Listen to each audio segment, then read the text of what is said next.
in this great state of Texas. Nobody's waterproof, yeah, that's a helmet truth, and you know it ain't no lie. Sponsored by Texas Parks and Wildlife. News Radio 690 KTSM El Paso. Live from the KTSM AM 690 studios, it's Talk El Paso with Andrew J. Polk.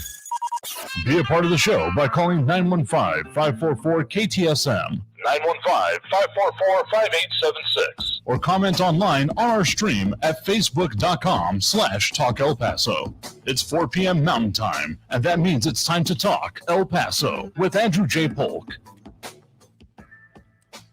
Thank you all so very much for joining us here for Talk El Paso, airing live on News Radio 690 KTSM. I'm your host, Andrew J. Polk. Thanks for tuning in, however you may be doing so, be it on air, online, live streaming through the free and reliable iHeartRadio app, or joining us over on the various social pages we're on these days: Facebook, YouTube, Twitter, and Twitch. Facebook.com/Talk El Paso, still pretty much the main one. It's where, the Skeptic Squad lives, and the Thunderdome comments cropped up most days, if not all. Sometimes there's a civil discussion, sometimes there's raging and raving, but at least the conversation's happening is the thing I tell myself anyway, because that's our mission here, that's our goal. Have greater discussion about all the things that affect us here in the Borderland, because there's just so much going on these days. A couple of the ones on my mind here anyway for today include some of that statewide campaigning interesting statements coming out from, the O'Rourke campaign, as he is doing his Keep the Lights On tour across Texas, which whether that is going to fizzle out or not is its own interesting question, but also statements coming out from current Governor Texas, Governor Greg Abbott's office about, some of the things he is touting ahead of this primary election, because even though the odds are, and again, it seems weird to consider betting on politics. If anyone else there is doing that, that just makes me uncomfortable. But you do you, I guess. But the over-under looking like, probably going to see those two coming down on the general election ballot. But more focus also happening on runoff races this year, because there are some decently crowded fields up and down the ballot. So we might be looking at not even just this primary and then the general, but a nice little runoff in between just to keep things spicy. I mean, I like it, but whether or not that'll actually help things around here is another question entirely. I mean, we have a lot of people that are not that engaged in politics anyway, and voter fatigue is a very real concept that doesn't get paid attention to enough, but we'll get into that. Plus, some of our local concepts going on here, some requests from y'all to talk about the evolving human smuggling situation, as can be seen in the Borderland. Get a bit into that as well. And that smelly situation on the Rio Grande and what the heck is going on with it. I haven't been down there. It's not in my neck of the woods or the places I drive most often, but once you start getting, past downtown and even in just the lower valley, it starts getting a little mucky, apparently. So we'll talk a little bit more about that as well. What the heck is going on and what that might mean for people downstream, farmers and such. Yeah, good times there. So all of that on the docket here for today. Got comments going on over on the social pages, Facebook, YouTube, Twitter, and Twitch, and comments and calls a little bit later. So let's dive straight into those nice statewide politics things. Just, maybe one of my favorite things, I will wholeheartedly admit. But of course, those comments that have come out of the O'Rourke campaign previously, and in, previous campaigns more specifically, about, certain, hell yes, we'll take your AR-15s, your AK-47s. That statement, as we have Edgar Ortiz on board with us over on the Facebook page, facebook.com/Talk El Paso. This is why it pays to pay attention to what is going on the campaign trail. Yes, you might be expecting certain statements to be made, certain platitudes to be proffered, and certain promises to be made and hopefully kept, but some of the specifics get just more interesting. Reported by the local outlet over there, KLTV, and also our news partners over at KFox 14, while visiting Tyler, Texas. Sharp focus coming on to that hell yes comment from O'Rourke and seemingly walking it back a bit. Now, I will never totally fault someone for saying something and then changing their mind about it later, saying that they've learned more and have come to a new conclusion. But, here's what he was quoted as saying on the campaign trail, again, a little bit earlier this week in Tyler, Texas, coming to more focus today. I'm not interested, and this is direct quote here, I'm not interested in taking anything from anyone. What I want to make sure is that what we do is defend the Second Amendment. I want to make sure that we protect our fellow Texans far better than we are doing right now, and that we listen to law enforcement, which Greg Abbott has refused to do so. He turned his back on them when he signed that permitless carry bill that endangers the lives of law enforcement in a state that has seen more cops and sheriff's deputies gunned down than any other. So yeah, Edgar Ortiz is saying, Heard Francis is now pro 2A, his comment over there.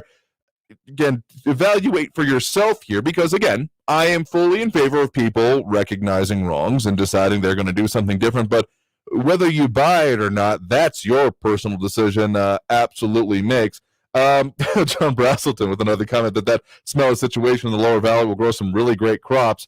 Hopefully, I mean, that might be the silver lining on the otherwise brown cloud, but we'll get into that here more in a minute. I appreciate the optimism there, certainly. But getting back to this old O'Rourke situation and what Beto is saying on the campaign trail, again, drawing a direct line from the whole constitutional currently permitless carry and, or however you want to call it, bills that passed out of the regular legislative session after we had so many legislative and special legislative sessions coming out of the last year.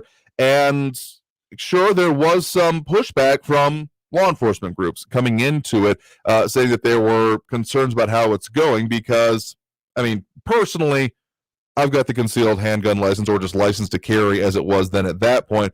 And if anyone is seriously considering doing it, would absolutely recommend to you to get that and do that. It'd be kind of like, yeah, you can go and drive out on the roads without a license if a law were passed that way, but it's still a hell of a lot better idea for if you ever get into an accident or have to use that in a specific way, that kind of a right to have your license, think about training, defensive driving, those kind of things. That's the similar kind of analogy that I make in my mind because, yeah, it's a right, but rights come with responsibilities. Absolutely agree on that here. But curious to know what y'all's feedback on this is. Of course, Texas Governor Greg Abbott has come out more defending the permit rules, saying that there is, quote, a need for people to have a weapon to defend themselves in the Lone Star State. Of course, both of them setting up the very likely challenge out of this primary for the general election. Edgar Ortiz with a lot of ellipses in the statement saying that this changed his mind about Francis. I'm voting for him now. Well, I'd be that's the part I'm most curious about is, okay, with this statement, what minds will this actually change? Because, I mean, that clip the previous one got a hell of a lot of airplay, even just in memes and such. John Braselton agreeing there that hopefully there's some joking there because, honestly, regardless of political affiliation, if this is the statement that changes someone's mind one way or the other, I got to wonder what the heck they've been paying attention to up to this point. And really, that can come down to the question of the impact on my mind. What is really the purpose of this at this point? Because all this is going to do is, well, potentially tick off those who have been all on board with that statement. However populous they may or may not be in Texas is a decent question to ask as well.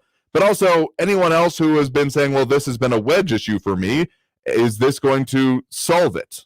Because, sure, saying that, again, the first part of the statement, I'm not interested in taking anything from anyone. What I want is to make sure that what we do is defend the Second Amendment.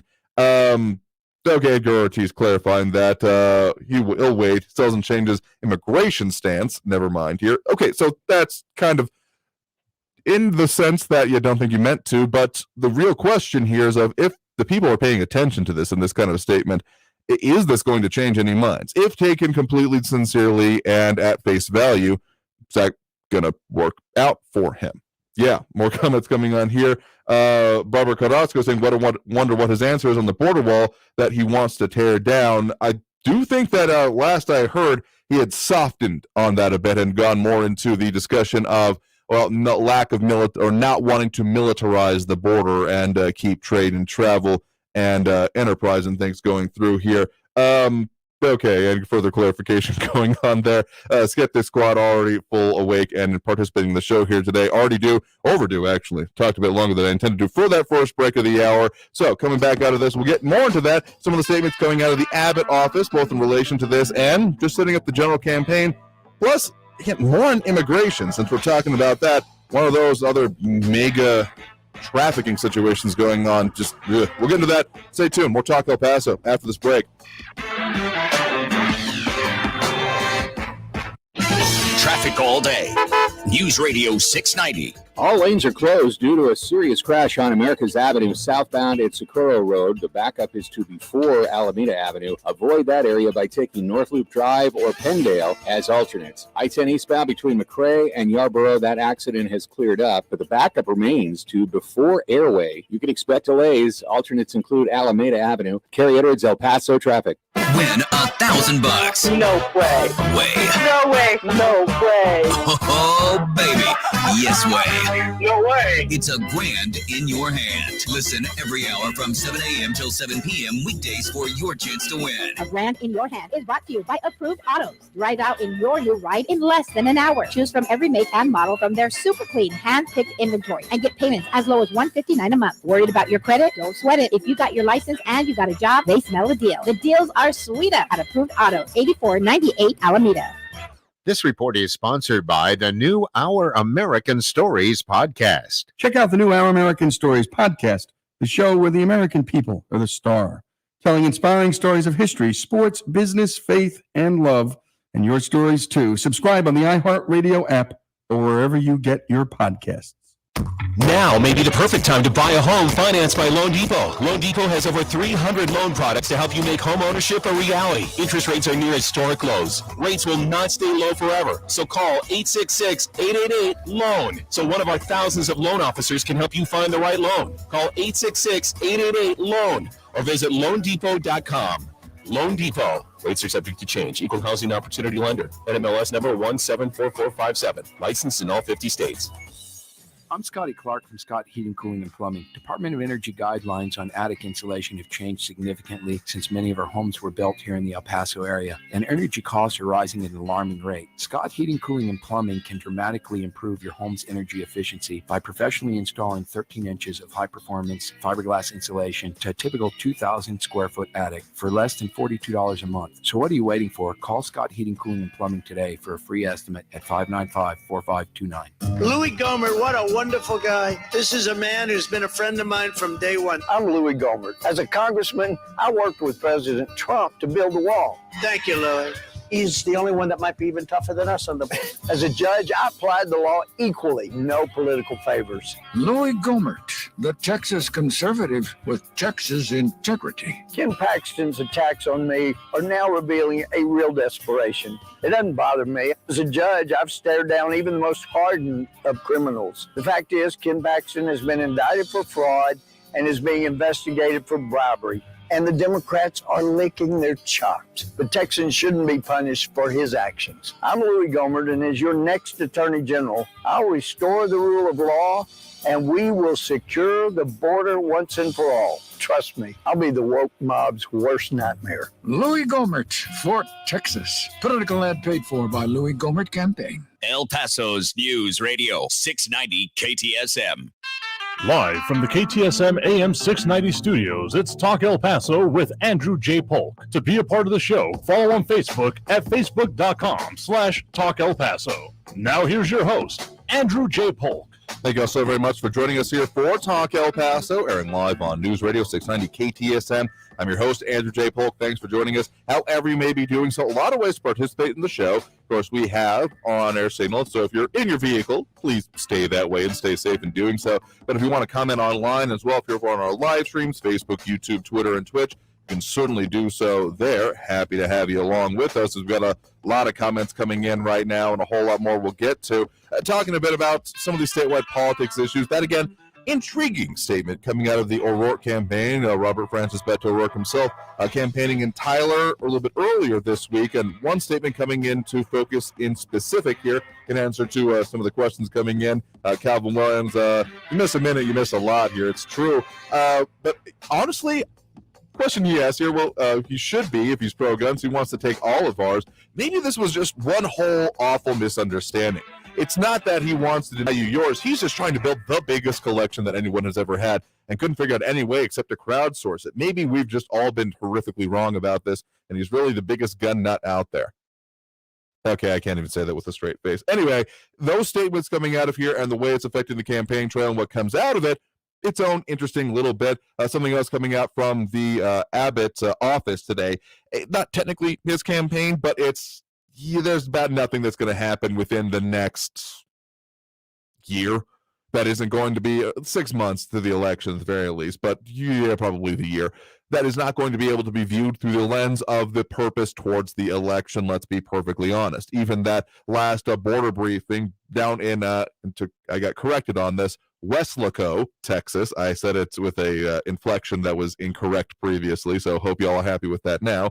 But that meeting with the dozen states' attorneys general and all of that, very easily to be viewed through the lens of the election, including the statement coming out of here today from the governor's office. Texas ranked top exporting state for the 20th consecutive year. And that's right, totally buy the statement here, but that Made in Texas is a powerful global brand, and the Lone Star State continues to dominate the nation in exports thanks to our unrivaled and productive workforce, robust infrastructure, and welcoming business environment. Okay, second part of that, I mean, we've seen the movement that has happened. You don't see parts of a state and a general part of the state grow by 16% over, decade over decade by there being no draw here, even if, again, didn't quite work out in the Borderland. But I don't know. Is Made in Texas considered a powerful global brand?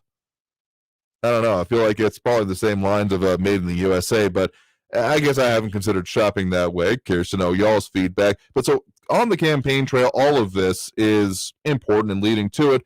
I would also like to say that there is more information on some of the policy positions now available over on the O'Rourke site after the announcement and start of the actual campaign here. There was a kind of a conspicuous lack of it now, and now there is a decent amount on a couple dozen issues really here, including power grid and utility bills, which you may have heard at the top of the hour news there.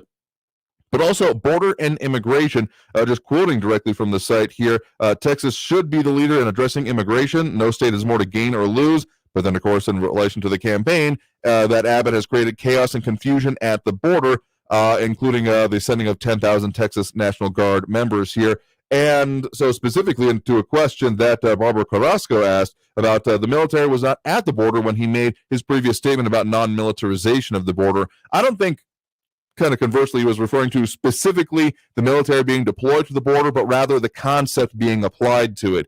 I mean, think of on a scale of there being, nothing happening at the border to, like, say, the DMZ in North Korea. That would be more along the lines of militarization. So more security infrastructure as opposed to, say, trade or travel infrastructure being put into place. I think that's the standpoint the O'Rourke campaign was coming at previously. But, of course, now we do have literal members of the Texas Military Department stationed on the border, and that continues to be more than a little bit of an issue and something that continues to be brought up as well, something that the O'Rourke campaign has been focusing on more than a little bit as well. But so there are actually policy positions up on the site now, including saying as governor or from the O'Rourke campaign site, I'll never use the border communities or law enforcement as a political prop. Instead, I will work with Texans, regardless of party, to develop the immigration and border security reforms that will allow us to have a legal, orderly system of immigration and uphold our country's asylum laws. So those are some of the priorities being put forth there. Again, I would wholeheartedly encourage anyone interested in these issues to go look at the relevant campaigns sites or, find out more information about them, because there may be some assumptions that can be more or less correct in certain areas when it comes to campaigns and the way that these candidates are putting forth these issues, but knowing exactly what they're talking about is more instructive than not, is the way I think about it. But so, yeah, walking back, those gun comments are very interesting. Edgar Ortiz saying that, the best way to shop is to put down things that say made in China. All of America is the same team otherwise. Yeah, I guess that's about sums up how I feel about it as well. And a lot of sarcasm going on here. Again, that's built into the whole ethos of the Skeptic Squad here. So if you can't handle sarcasm, I don't even know why you're listening, because I tend to be a little bit more on the sarcastic side myself here. But talking about serious issues and speaking about border security, very much noted here within the last couple of days that there was a big actual CBP putting out that the way they put it, but truckload of people, 132 migrants inside trailer found within our sector of the border in a dangerous situation. You can see pictures from local reporting, including from our news partners over at KFOX 14, just crammed in there. And that does lead to another question that I have had, or been developing in my mind at least lately, about how immigration has been shifting. We've seen a lot of radical changes into the patterns and, of course, the responses from the different administrations that we've seen, let's just call it over the last decade to get the full scope of it here.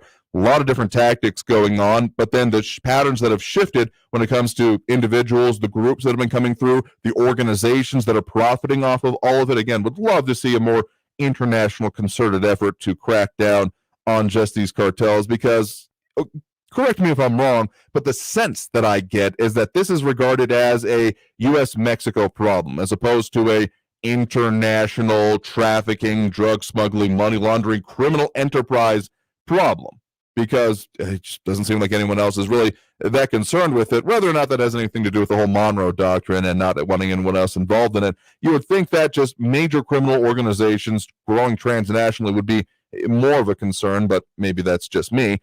Point is that it does seem like we have come to expect and had a lot of discussions in the past about the certain patterns of people, the coyotes coming in, just dropping off people just this side of the border, and there's some more of the more horrific examples of literally dropping people over the border fence or border wall in the segments, or abandoning small children in our area. That's why I have some words that I cannot use in this format when I come to describe those particular individuals. And looking more, actually, the question that had come up yesterday about the disturbing video of that person growling and snarling at Border Patrols. That person supposedly, no official comment from Border Patrol yet, or CBP in general, but that person may have been actually being arrested as a human trafficker or smuggler. So very happy that the book's going to get thrown at them, more likely than not. But again, to this whole situation, we often think of this as a coming through our area, not stopping here. But it does seem that the patterns are continuously changing when it comes to this, because cramming people in, that's not something that you usually hear within our sector of the border here. This one, again, the 132 being smuggled inside a semi-truck trailer found in far east El Paso. This makes me think that the pressure on this whole system and the concept and even the illegal enterprises involved in it has been ramped up even further, because just not the kind of thing you usually see here. You usually see that in less populated or less infrastructure heavy sections of the border, because the risks are so great given what there is. I mean, it is not a simple process across the border. I haven't done it myself in umpteen years at this point, but the people I talk to, the people who do the regular border crossings or have previously anyway, and the whole reason we have the reporting on the crossing of the border and the wait times in the mornings here, because it's a pretty intense process and a lot more than just, say, driving up to Las Cruces is the other abject example you can think of when it comes to this.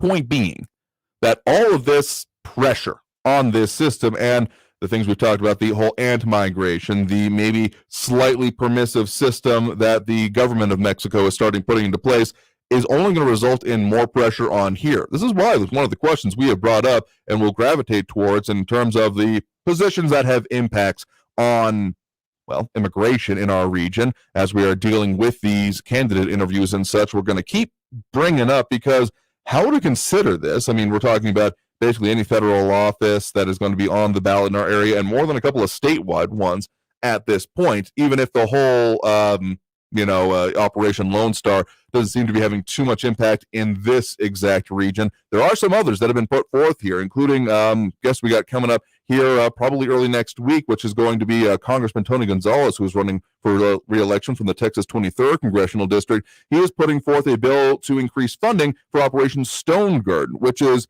almost a little bit of a flip side of that, and one that has been in place for longer than Operation Lone Star. Operation Stone Garden is grants for then local law enforcement to be able to participate and assist federal agencies with enforcement efforts. So all the discussion we've been doing about the strain and the literal lack of human resources when it comes to it, the bill he is putting forth to double that, so something we'll probably be bringing up in that interview as well. So a lot of comments going on here, including talking about newsbreakers and such here. We'll have to get to more of that here in just a minute. Already due for that next break right now. Time flies when you're talking about the serious issues of the day here. But coming out of that, we'll talk more about maybe that smelly situation going on a little bit down further. Just kind of speaking about the border on the Rio Grande and what that might mean to live by the area or just hoping to have a non-smelly situation. We'll get into that and more. Back after this break with more Talk El Paso here on News Radio 690.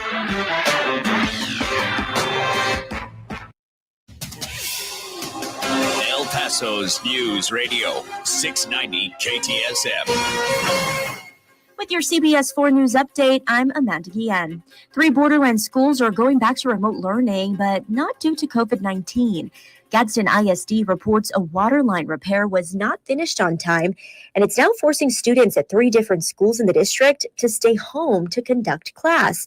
Now, those are Barrino Elementary, Alta Vista Early College, and Desert Pride Academy. Now, the district expects the repairs to continue through today. And the Army is increasing the reward for help finding a missing Fort Bliss soldier. Private Richard Halliday was last seen in July of 2020. The Army is now doubling its reward from $25,000 to $50,000. Investigators say they've conducted more than 240 interviews and issued 71 subpoenas and 6 search warrants. Now, anyone with information is asked to call investigators at 915-568-1700. Now, for more local headlines, make sure to visit our website, cbs4local.com. With your CBS 4 News update, I'm Amanda Guillen. Traffic all day. News Radio 690. All lanes are still closed due to a serious crash and rollover on America's Avenue southbound at Socorro Road. The backup is to before Alameda. In that same general area, Zaragoza is stop and go, both directions between Alameda and the North Loop Drive. That earlier crash on the 10 eastbound before Yarborough, all lanes are back open, but there is a lot of stop and go from Yarborough back to Hawkins. Carrie Edwards, El Paso traffic. From the KFOX 14 Severe Weather Center, this is Chief Meteorologist Sandra Diaz. Once again, we had another beautiful day, and a bit on the warm side for some of us, but with clear skies. And tonight should be the same. Clear skies tonight as temperatures drop back to the lower to mid 30s. We could be looking at near 70 degrees for your day on Friday. But a cold front moves in and it brings temperatures back into the 50s this weekend with breezy winds. This report is sponsored by the new Our American Stories podcast. Check out the new Our American Stories podcast, the show where the American people are the star, telling inspiring stories of history, sports, business, faith, and love, and your stories too. Subscribe on the iHeartRadio app or wherever you get your podcasts. As we cheer on Team USA, watch the only team that goes for gold in local news. The KTSM 9 News Today team covering all the local stories that matter to you. With live reports on the scene of breaking news. We will keep you updated because this is an ongoing situation. And the most accurate weather forecast in the Borderland. You can definitely see all that snow. It really feels like a winter wonderland out here. Tune in to KTSM 9 News Today, weekday mornings. From 4:30 to 7, putting local first. On the podcast XOXO with Jessica Zor, take a deep dive into the cultural phenomenon known as Gossip Girl, featuring behind-the-scenes stories and conversations with cast members. Carter was like such a funny character because I remember like going there and everybody was dressed so well, and then like they gave me like I don't even know what they gave me. It looked like I was wearing a rug in that first episode. Listen to XOXO with Jessica Zor on the iHeartRadio app or wherever you get your podcasts. Brought to you by DuckDuckGo. Protect your privacy online for free with DuckDuckGo. I love when my friends stop by, but to help keep my friends and my family safe, I always spray Lysol in my home before guests arrive and again after they leave. Nothing kills more viruses on more surfaces than Lysol disinfectant spray. Lysol, what it takes to protect. Use as directed. Coming up on the Ben Ferguson podcast, we're doing a 5-part expose into the millions of dollars coming from China to the Biden family. And is it time for a special prosecutor? The answer is yes, and I'll explain why. Download the Ben Ferguson podcast now. This report is sponsored by the Ben Ferguson podcast. News Radio 690 KTSM. Live from the KTSM AM 690 studios, it's Talk El Paso with Andrew J. Polk. To be a part of the show, call 915-544-KTSM or follow on Facebook at facebook.com/Talk El Paso. Now here's your host, Andrew J. Polk. Thank you all so very much for joining us here for Talk El Paso, airing live on News Radio 690 KTSM I'm your host, Andrew J. Polk. Thanks for tuning in, however you may be doing so. A lot of ways to participate in the show, opening up those phone lines a little bit later on, probably the end of this segment here, but a lot of comments coming in over on the socials as well. One of the better ways to get on during the show, because the conversation takes on its own form and format over there, particularly facebook.com/Talk El Paso, which is the primary residence of the Skeptic Squad or the Skeptic Society, however you want to put it there. And the Thunderdome comments crops up daily here. Interesting comment here from Edgar Ortiz saying that some of the social media resources, calling out FitFam specifically, turning into a local newsbreaker as millennials glued to their phones and social media as on-the-spot reporters, saying that they broke the news about that semi full of illegals and the 29 kilos of cocaine that the couple of El Paso got caught with. Yeah, I mean, I still take most things we see on social media with a grain of salt. Trusted sources can be fleeting sometimes in that kind of scenario, but heck, for example, with that whole trucker situation in Canada and the impacts coming from that, had to resort to just looking at live streams, live feeds, people on the ground down there. So that is one of the reasons, even with all the issues we talk about with social media, Facebook, and the others in general, we are still on there because getting out there, being accessible in the ways that people want to be, but also it's a different dynamic, and that's what I kind of love about it. While we also talk, have the comments going on here, Kevin Williams saying trusted sources like CNN. I know, they're the ones that have the show on there. I'll be perfectly honest, I do not watch cable news, because I prefer to go direct to sources. And I mean, I had my jadedness when it comes to the whole 24-hour news cycle.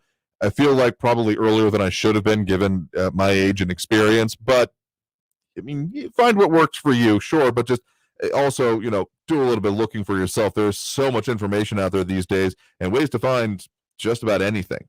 So we're talking about, let's talk about the burning situation going on downtown. The aftermath of the DeSoto Hotel fire still continuing on with specifically the nearby bar, the Reagan, the one that is right there, but also Elementi and nearby other ones still being closed and shut down after it. At least one restaurant nearby, as of this week, was still having to deal with the gas lines being shut off there. The fate of that building still more or less in question, though there have been, again, some reports from our news partners about they're potentially for saving it in some kind of form or format, whatever that can look like, is a decent question. But a further one being reported on, the headline from El Paso Times this week: El Paso City Council takes no actions to protect Duranguito buildings from fire and weather, is reported on by Anthony Jackson over there.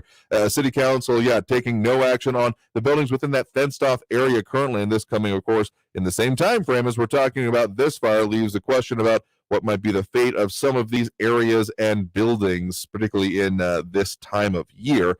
And the impact of the local businesses and, of course, business owners, operators, the employees there, the people who like to patronize them, even if as we had a great success story out of last week when it was everyone, I believe it was Drax Cheesesteaks, was put up a post on their social media saying that, hey, we are having serious issues with being able to stay open because people just aren't coming in anymore. And people showed up. They ended up selling out. And, I mean, a small time, short-term response is better than none, sure, but people still considering that and keeping it in mind, and then issues like these going on with stuff literally going up in flames. Hopefully that doesn't continue, because if we see a lot of the building stock start to go up in flames, going to be very sad about that, but also impacting people's willingness to go down there and deal with those things. I was encouraged, I remember within about the last half decade, when I came across, was told by someone involved with redevelopment in downtown El Paso and dealing with the buildings, that pretty much outside of the whole Billy Abraham situation, all the historic building stock had been bought up for the purposes of redevelopment, as opposed to the, previous kind of concern of buy it, level it, put in a nice, very fancy surface level parking lot. Yeah, how many times has that ended up happening? Unfortunately, Kevin Williams on that point saying if they let them burn down, politicians can later say we are doing things to fix the problem. I think that's part of the concern from members of the general public on this. Would like to see El Paso City Council a little bit more proactive on it. But, I mean, the whole downtown arena issue and all of that has been stalled for better part of a decade now. It does feel like maybe not technically the actual negotiations or court cases going on, but that was the 2012 quality of life bond that this came off of. So let's call it what it is. We're in 2022 now and still kind of in flux there.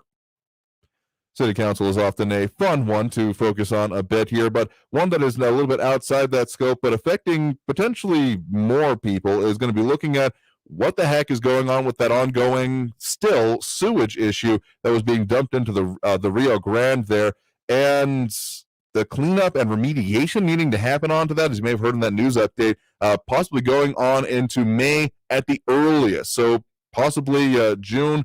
Irrigation system being part of the concern going on here. But the chief operations officer with El Paso Water telling the Public Service Board that the environmental consultants did conduct an initial ecological assessment, but they did not observe the impacted wildlife, but did find something else: solid wastewater solids. A little bit redundant here, but at the bottom of the riverbed, and some wastewater flow on top of the solids. So a literally stinking situation going on there. John Brownson's assessment that this might help the crops down there. Again, a nice silver lining, and otherwise a brown cloud here. But the Texas Commission on Environmental Quality also potentially getting on here and getting involved with it, implementing potentially a penalty against El Paso Water.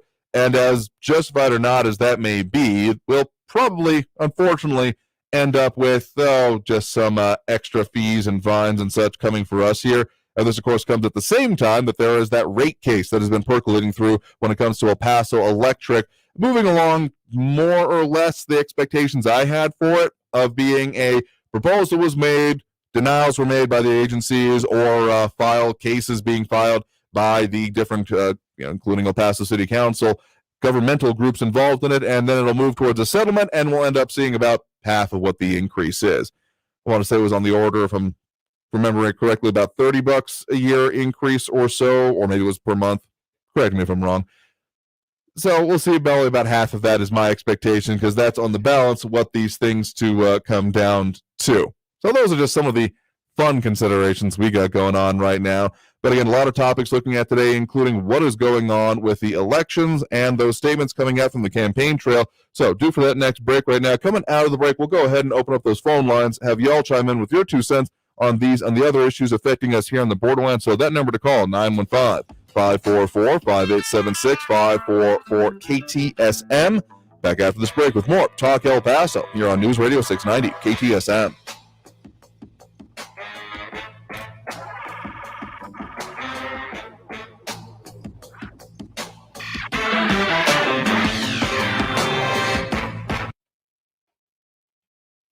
News Radio 690. Traffic all day.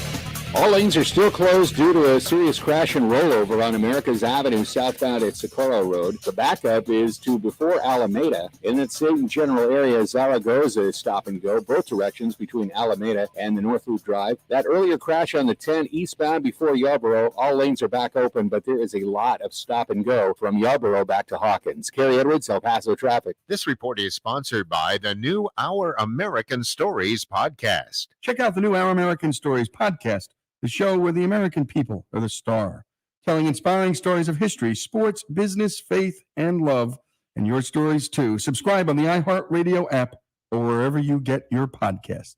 Paid for by Consumer Tort Network. Always check with your doctor before discontinuing any medication. Has your doctor told you that you have cancer? Have you taken Zantac or another generic version of this popular drug to help treat stomach issues? Then pay close attention to this message. The FDA said it detected low levels of a probable cancer-causing chemical known as NDMA in Zantac and other generic forms of the drug. Some of the largest stores in the country have them off the shelves. If you've been diagnosed with cancer and you've taken Zantac or a generic equivalent, call the Consumer Tort Network now at 800-513-6073. You could receive a free cash award and have your medical expenses covered. We represent some of the largest law firms in America. They have proven records fighting the big pharmaceutical giants, and there's no upfront cost to you. They only get paid if you win. We're here to help, so please call now. 800-513-6073. 800-513-6073. That's 800-513-6073. Under Governor Greg Abbott, the Texas economy is full speed ahead. ranked the #1 state for business every year he's been governor. #1 in exporting products all over the world. #1 in businesses moving to the state. And well over 1 million new jobs since the pandemic. Under Governor Abbott's leadership, the Texas economy is the envy of the nation. But under Biden and Beto, Texas would come to a screeching halt. Open borders causing chaos and endangering our safety. Higher taxes hurting families and businesses. The Green New Deal crushing our economy. On March 1st, vote to keep Texas on the right track. Governor Greg Abbott, securing the future of Texas. Political ad paid for by Texans for Greg Abbott. Check out the new Our American Stories podcast, the show where the American people are the star, telling inspiring stories of history, sports, business, faith, and love, and your stories too. Subscribe on the iHeartRadio app or wherever you get your podcasts. News Radio 690 KTSM El Paso. Live from the KTSM AM 690 studios, it's Talk El Paso with Andrew J. Polk. To be a part of the show, call 915-544-KTSM or follow on Facebook at facebook.com/Talk El Paso. Now here's your host, Andrew J. Polk. Thank you all so very much for joining us here for Talk El Paso, airing live on News Radio 690 KTSM.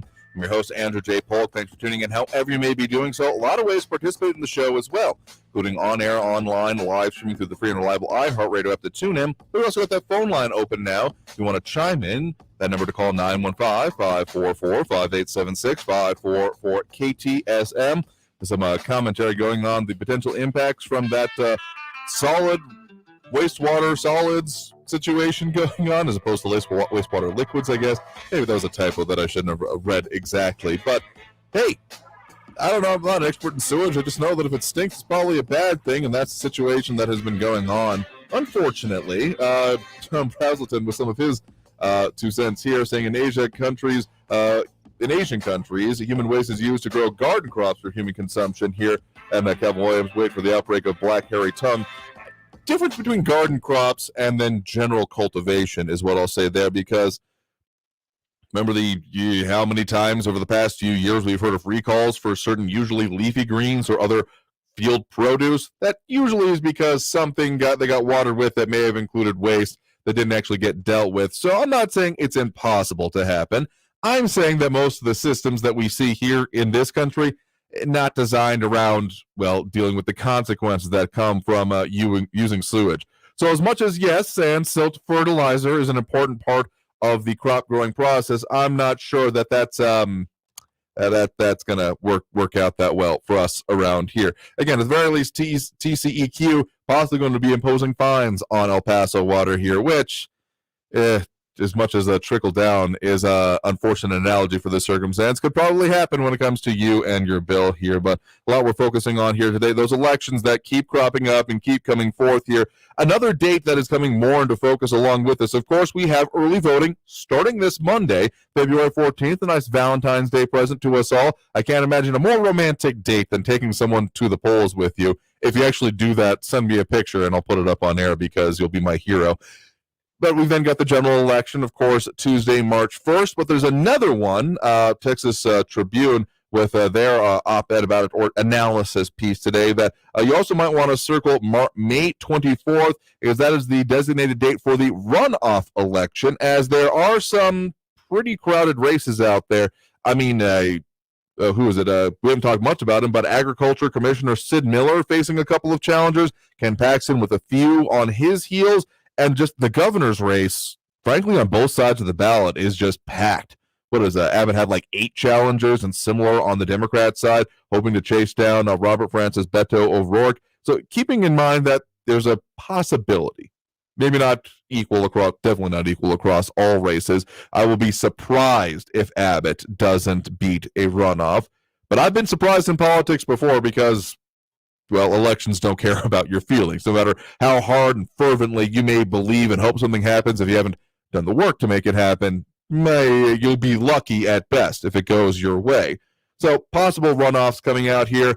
And then the question that I have coming out of that is, are people actually going to vote in that one? We did see a unique situation that in the last runoffs we saw here, there were more people who went out to go vote than in the general election. I think that 3.5% went to about high 6% turnout, but it was, of course, a very smaller voting pool. But it's possible. Still not great numbers, not anywhere where I would like to see them being, but it's possible. But even some of the other ones we're looking at, and we will have some more conversations coming up with candidates on, including on those for like the Texas Land Commissioner and such, those are very strong possibilities of runoffs happening. Now, when it comes to the governor's race, if anyone manages and barely manages to eke out getting either O'Rourke or Abbott under the 50% to trigger the runoff, they're going to have a monumental task even further above them, because no one is within shouting distance of either of those candidates on the respective ballots when it comes to those fundraising numbers. And getting your message out, particularly for a statewide race, it just comes down to money. You're not going to be able to go out and visit all of the people within that, 3-month period, less than 3-month period, to be able to get, the notice that, hey, we're on the ballot, please vote for us. So if you're not doing a copious amount of spending at that point, you're drawing dead. But those other races, who knows, where there's, people just, anyone who has a very strong opinion about an agricultural commissioner, I would love to hear from you, because sure, it's an important position, but I've never met anyone that has said, what is the most important race in my mind, or better yet, more realistically, but still outside the realm of possibility in my mind, it's a race that's very important to me, agricultural commissioner. I feel like most people's introduction and maybe interaction in total are those, I feel like there were these random commercials about Texas free or reduced lunch for public schools, and that Sid Miller happened to show up in that. I feel like that's about it when it comes to the general public consciousness when it comes to it. Point is that these elections are going to be dragging on for a bit here, and I don't expect that to do good things for when it comes to, how people will actually turn out to vote in our area. But that's enough for me for a moment. We do have calls on the line if we wanted to call in. That number to do so is 915-544-5876, 544 KTSM. Some other border-related considerations for you all ahead of, that February 14th. Some of you all might be wanting to get your bouquets from other locations or, say, across the border. Don't forget that there are serious amounts of issues that can be brought in from produce, including cut flowers from other countries. So expect there to be some very interesting situations with CBP if you're crossing with those at the bridges. Announcing a little bit earlier this week that they had uncovered 14 pest during inspections that occurred from January 5th to February 8th. In the El Paso sector, processing 396 floral shipments and inspected 31,000 cut flowers. The most inspected being the rose, according to our news partners over at KFOX 14. So just be careful with that and realize that there are restrictions, and you better know what you're doing. Also, the weird circumstances of people smuggling in the Mexican processed meats, like the bologna and such, hoping to resell it like up in New Mexico for about double the price. Is it that good? I guess I've never had it before, but that is just, surprising to me. So if it's really that demandable and that someone smuggling it in can really double or even triple the price on it, maybe I'm missing out. Maybe I need to try this stuff for myself, but I won't smuggle it. Don't worry. Calvin Williams asking, heard someone call Austin, Texas light or San Francisco south? What does that make El Paso then, the question? We're the redheaded stepchild of the state for the most part that people often forget is part of the state up until it comes into elections. Again, I've been fairly surprised at the amount of attention, campaigning, and otherwise even just money being spent. I know that's probably important to my bosses here, but just seeing the impacts on air has been very surprising to me because, on our station and other stations, the ads I get bombarded with, my Facebook recommendations are confused as hell for me right now because we talk about all these candidates. So they're trying to figure out, okay, which guy should we show you that will be the most of interest to the people giving us the money to show you the recommendation. So I just get all of the candidates blown into my face here constantly during this time of the year because they have no idea what to do with me and just say, hey, just take it all, dude, and please click on one of them is what they want. Calvin Williams, bunch of baloney to him, literally and not so much figuratively. Well, both really, literally and figuratively baloney. But yeah, El Paso, the part, what's the phrase I heard one time? Oh yeah, someone suggesting that they would be willing to persons from parts of eastern Texas that they'd be willing to trade El Paso to New Mexico if Texas could get Carlsbad Caverns.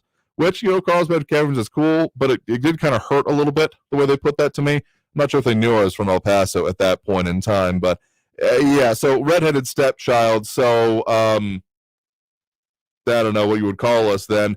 I don't know, the same border communities over there in California, if you want to put it the similar kind of way, is what we are to the rest of Texas. Because, yeah, there's a lot of lack of focus previously, but the way it might be changing now, I don't know. I find myself feeling mildly encouraged by that there are people campaigning, people coming through town, people wanting the people of El Paso voting to pay a little bit of attention and consider their campaign races. The fact that we have had multiple of those and those making those kind of overtures in terms of the time spent on the airwaves, I just don't recall it really happening in previous races when it comes to the Borderland. I just kind of assumed that, well, El Paso is going to do whatever the hell it's going to do, and it's not worth worrying about.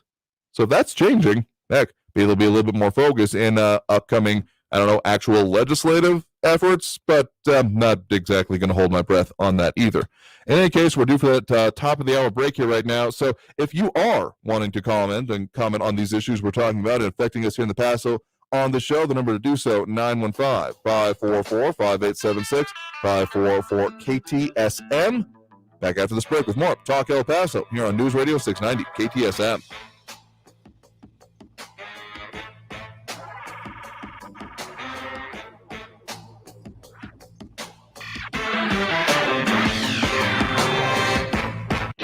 Traffic all day. News Radio 690. On America's Avenue southbound at Socorro Road, all lanes are closed due to a rollover, a serious crash earlier. Backup is to before Alameda Avenue. You can avoid the area by going to North Loop Drive or Penndale Road. I-10 eastbound is still slow from an earlier crash from McRae back to Hawkins. Injury accident dire at Sun Valley Drive. Another injury crash, Mesa Street at Wrestler. And Alameda Avenue in North Carolina, another injury accident. Kerry Edwards, El Paso traffic. Louis Gohmert, what a wonderful guy. This is a man who's been a friend of mine from day one. I'm Louis Gohmert. As a congressman, I worked with President Trump to build the wall. Thank you, Louis. He's the only one that might be even tougher than us on the board. As a judge, I applied the law equally. No political favors. Louis Gohmert, the Texas conservative with Texas integrity. Ken Paxton's attacks on me are now revealing a real desperation. It doesn't bother me. As a judge, I've stared down even the most hardened of criminals. The fact is, Ken Paxton has been indicted for fraud and is being investigated for bribery. And the Democrats are licking their chops. The Texans shouldn't be punished for his actions. I'm Louis Gohmert, and as your next Attorney General, I'll restore the rule of law, and we will secure the border once and for all. Trust me, I'll be the woke mob's worst nightmare. Louis Gohmert, Fort Texas. Political ad paid for by Louis Gohmert Campaign. Weather and traffic info. You need it? We have it. Traffic and weather all day. Stay informed. News Radio 690 KTSM. I adopted Beto in 2010 from a shelter. A lot of people know him as Keyboard Cat. That's just one adoption story that started at a shelter. Visit theshelterpetproject.org to find a pet near you. Brought to you by Maddie's Fund, the Humane Society of the United States, and the Ad Council. We parents hear our kids say lots of things that can get us pretty worked up. Things like, "Look, Mom, no hands." And, "Ouch, that hurts." look, you'll never completely stop worrying about your kids. But you can breathe a little easier with free or low-cost health insurance through Medicaid and CHIP programs in your state. The truth is, they're covering more kids and teens than ever before. So even if you've applied in the past, even if you don't qualify, your kids can now be eligible for regular doctor and dentist visits, prescriptions, and more. So the next time you hear, "Ooh, I don't feel so good," relax, your kids can be covered. Get us kids covered today. Families of 4 earning up to $49,200 a year or more may qualify. Just go to insurekidsnow.gov or call 1-877-KIDS-NOW. That's 1-877-543-7669. Paid for by the U.S. Department of Health and Human Services. Freedom of speech lives here. To me, freedom of speech is being able to say anything you want. El Paso's News Radio. News on the hour, KTSM. Traffic and weather all day. News Radio 690 is KTSM AM El Paso, an iHeart radio station.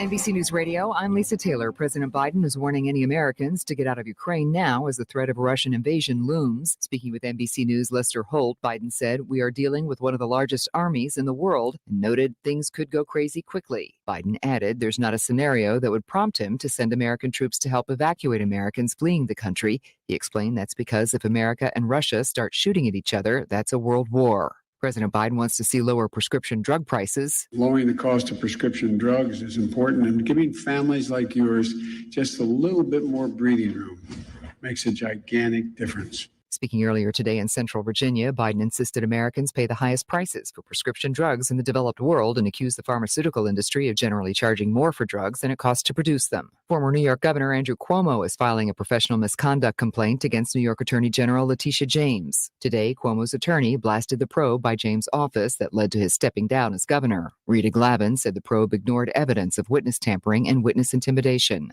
There's optimism baseball's regular season will start on time. That's according to MLB Commissioner Rob Manfred, who addressed the ongoing labor dispute between the league and the Players Association. We need to have a conversation with the union about calendar before I get into making those sorts of decisions. With respect to the proposal, we're going to make a good faith, positive proposal in an effort to move the process forward. Manfred said in his position, you have to be optimistic by nature and have to keep your mind open to get the deal done. The commissioner said there's currently no change to the start time of spring training, as games are set to begin later this month. The regular season is scheduled to start at the end of March. King, Queen, and RoboCop are among baby names outlawed around the world. USBirthCertificates.com says a handful of names are banned in the U.S., including Jesus Christ, Santa Claus, Messiah, and the @ symbol. You're listening to the latest on NBC News Radio. It's not a surprise that we're all feeling the pinch at the pump due to high gas prices.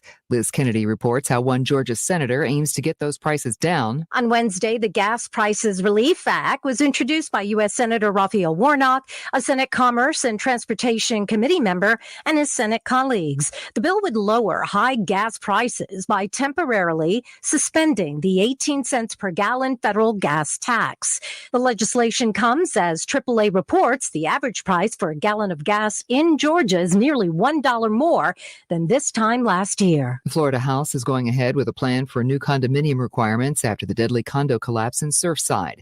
The bill was approved by a committee and includes inspection requirements on condominium buildings that are 3 stories and higher. Inspection would be required to recertify buildings that have been occupied for 30 years or 25 years if the buildings are within 3 miles of the coastline. Kristaps Porzingis' time with the Dallas Mavericks appears to be over. Multiple reports say the Mavs traded Porzingis and a second-round pick to Washington for Spencer Dinwiddie and Davis Bertans. Porzingis has been in and out of the lineup this season with injuries and COVID. He was traded to Dallas in 2018 from the New York Knicks. He signed a max contract in 2019. Dinwiddie joined the Wizards last offseason, signing a 3-year deal.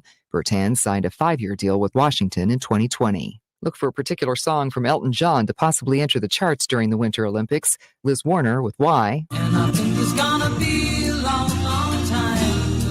Rocket Man's become the soundtrack to a U.S. victory in the Winter Olympics. American figure skater Nathan Chen took first place in Beijing overnight, earning his first Olympic gold medal in the men's free skate. The 22-year-old Chen gave a near-flawless performance in front of a cheering crowd while skating to Elton John's music. Chen is now being dubbed Rocket Man by the news media for his gold medal performance, which cemented his status as the world's top male figure skater. Lisa Taylor, NBC News Radio.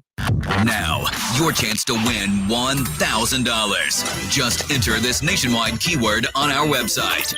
Green. That's green. Enter it now.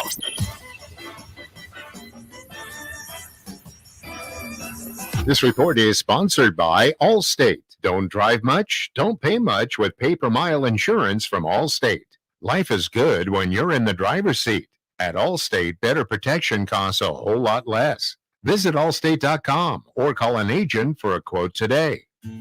iHeartRadio Earth knows small changes make a big difference for the environment. Did you know that keeping your tires even a single PSI lower than recommended means worse mileage and more trips to the pump? So do the environment and your wallet a favor and always check the tire pressure. Brought to you by iHeartRadio Earth and the National Environmental Education Foundation. To find more tips on smarter, sustainable living or to take action in your own community, go to iHeartRadio.com/Earth.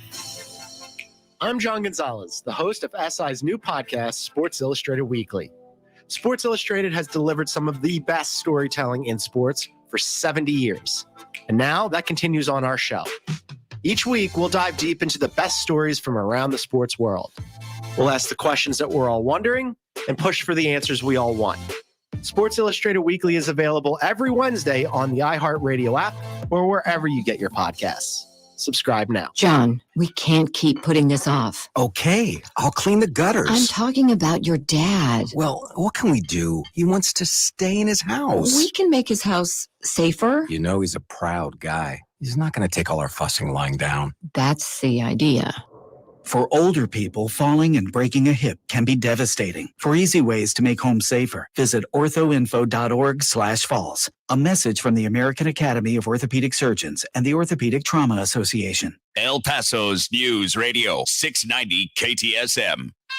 Live from the KTSM AM 690 studios, it's Talk El Paso with Andrew J. Polk. To be a part of the show, call 915-544-KTSM or follow on Facebook at facebook.com/Talk El Paso. Now here's your host, Andrew J. Polk. Thank you all so very much for joining us here for Talk El Paso, airing live on News Radio 690 KTSM. I'm your host, Andrew J. Polk. Thanks for tuning in, however you may be doing so, on air, online, live streaming through the free and reliable iHeartRadio app, or joining us over on the Facebook page, facebook.com/Talk El Paso, where we stream this in just about every edition of the show. Plus, of course, our other pages, Talk El Paso channel over on YouTube, Twitter at Talk El Paso, Twitch, Andrew J. Polk. Either of those names, most of those places, you'll be able to find us as we continue our mission to talk about live local talk radio here in the Borderland, bringing it back because, well, we deserve it.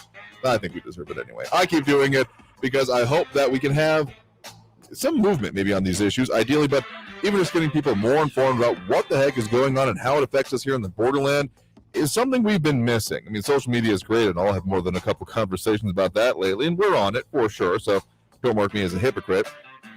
But there's nothing to be gained better than, in my experience, than having the conversation, have people chime in for it. So to that end, we do have that phone line open now. The number to call is 915-544-5876, 544-KTSM. And just since it's come up recently, a quick note about how we deal with calls and taking callers. Tomorrow we will take on any subject on the show here. But otherwise, I mean, there's a lot of things that can affect us here in the Borderland that we talk about during the week. But since we have also made this move to our 2-hour program, as we are now, we have a bit more openness and ability to have an actual conversation. So if you're willing to, do a back and forth here, that's the best way it works, and the way that I will be willing to talk with you and discuss these issues even further here. So that's what we kind of shoot for here. So just pay attention, close attention if you're on the line there. A few comments coming in here as well. Michael Petta saying people need to get out and vote. Absolutely agree with you there. John Browslin on the comment I was making before the top of the hour about the focus that is being made on El Paso and the Borderland region when it comes to these campaigns, Texas-based. Him saying there's about 20,000 Republican votes in El Paso. This number can make or break a statewide campaign. I mean, there is a certain amount of wisdom there, but usually hasn't been focused on. And frankly, there's a whole lot more voters in general in this region, even those actively voting. So if it's getting more paid attention to, I find that to be a good thing. Kevin Williams asking, what would be the problem with scrubbing the voter rolls?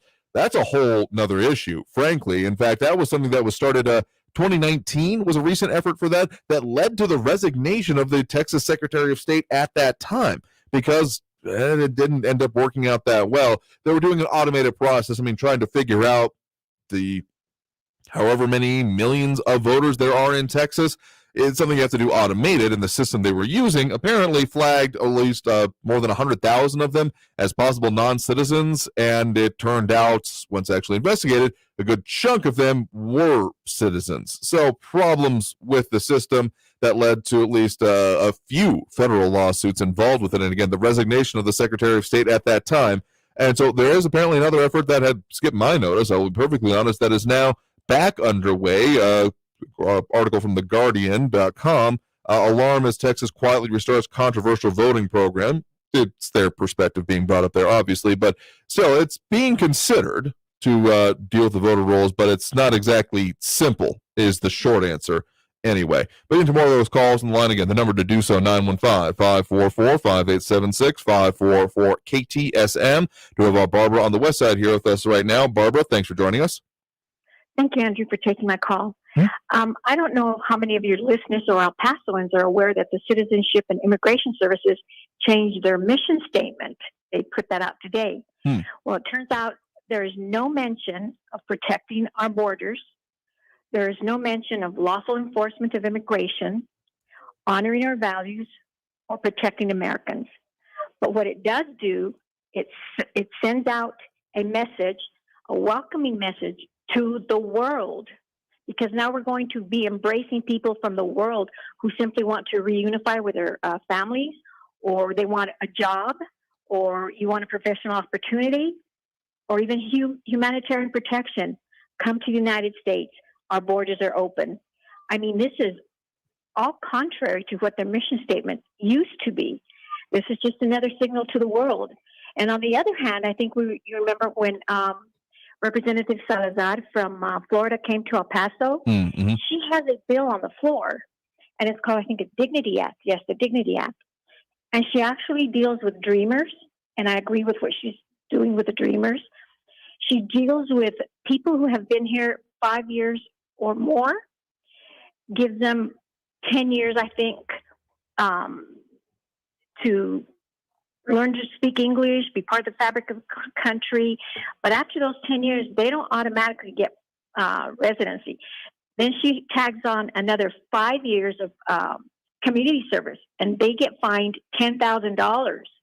And I think that's great. People who break our laws should not be automatically given citizenship, and that's exactly what Biden wanted to do. He wanted to give citizenship to 11 million illegal immigrants. So she put the stop to that.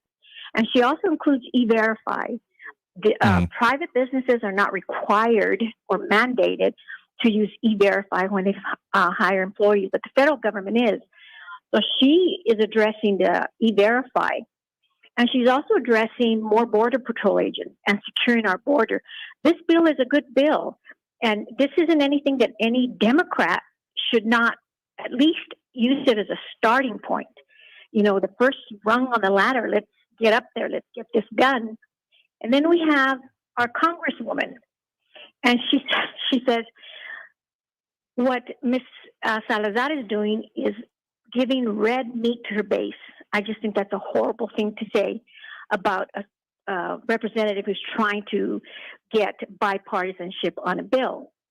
And she goes on to say, Escobar does, that we should get to the root of the problem. I mean, I wish somebody could explain in a logical way, how the United States of America can get to the root of a problem in 160 countries. And you hear a lot of people say that, well, we went into their countries, we ruined it, we got involved with their politics and we shouldn't have, and we destroyed their government, and that's why everybody's suffering. Well, I want to know which 160 countries, or all of them, that we owe things to just to open our doors and bring them into the U.S. It just doesn't make any sense to me. So, and I mean, that is a fair point you bring up there, because, I mean, there is a history of interference. I mean, the ones I most certainly consider are Central and South American companies that were countries that were essentially run by companies, the La United Fruit Co. But whether or not there is, a current or what that level takes is, the way I look at it more often than not is, so there are problems that need to be fixed with that country that we may have had a hand in creating the legacy of. So let's focus on fixing that, because then, saying, and therefore everything has to be open and no restrictions on this end, that falls a little bit flat for me. And so to the statement that you were making about the change in it here, I'll read real quick what the previous statement was, said in 2018, U.S. Citizenship and Immigration Services administers the nation's lawful immigration system, safeguarding its integrity and promise by efficiently and fairly adjudicating requests for immigration benefits while protecting Americans, serving the homeland, and honoring our values. That was the mission statement back in 2018. And again, the current one, as is currently on the USCIS.gov website, USCIS upholds America's promise as a nation of welcome and possibilities with fairness, integrity, and respect for all we serve. So that's the two juxtaposed statements right there, as you were talking about. Well, Andrew, the thing about it... Hello? Yeah, you there? Oh, yes. The thing about this is the 53-foot dry vans that you see stuffed with 132 illegal immigrants. Mm-hmm. You can't even stop a driver under these conditions because everybody's welcome. The stash houses we have in El Paso, there's just going to be embracing everybody coming in from any country in the world. This is basically shutting anything having to do with legal immigration or enforcement of our immigration laws. They're gone. They're out the window. And we might as well send the poor border patrolmen who are suffering on our border, trying to have some sort of sanity on our borders.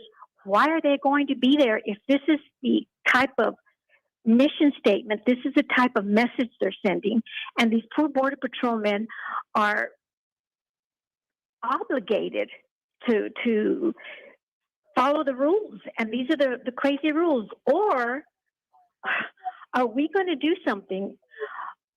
Are El Pasoans going to stand up and say this is enough? We need to vote Escobar out, send her a message.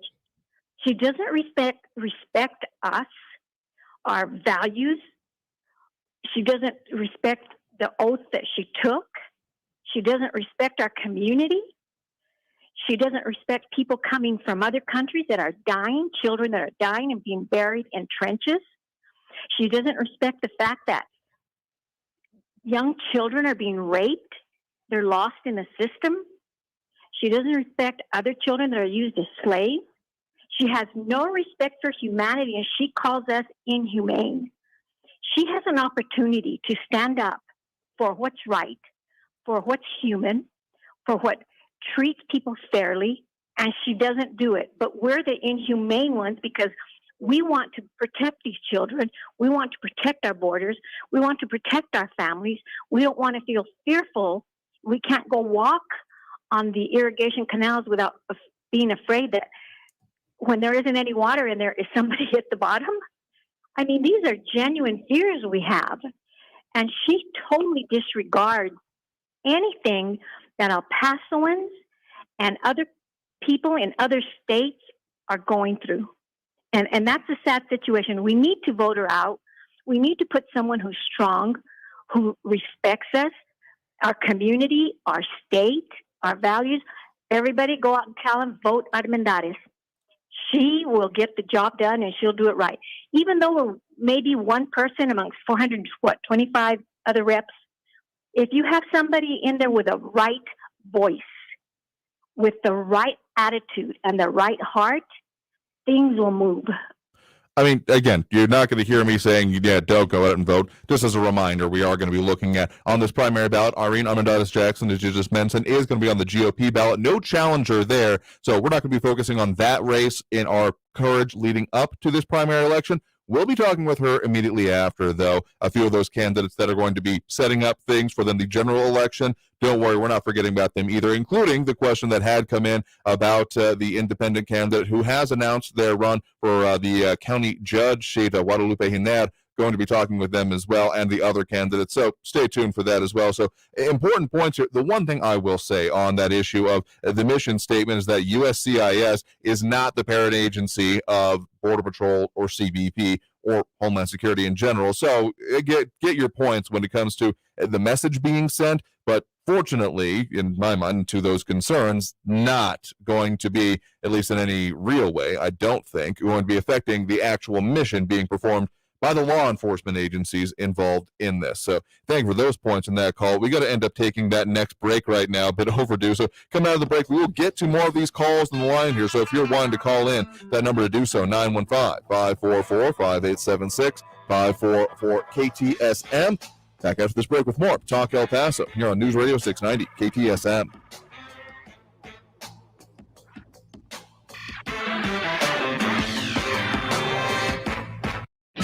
Traffic all day.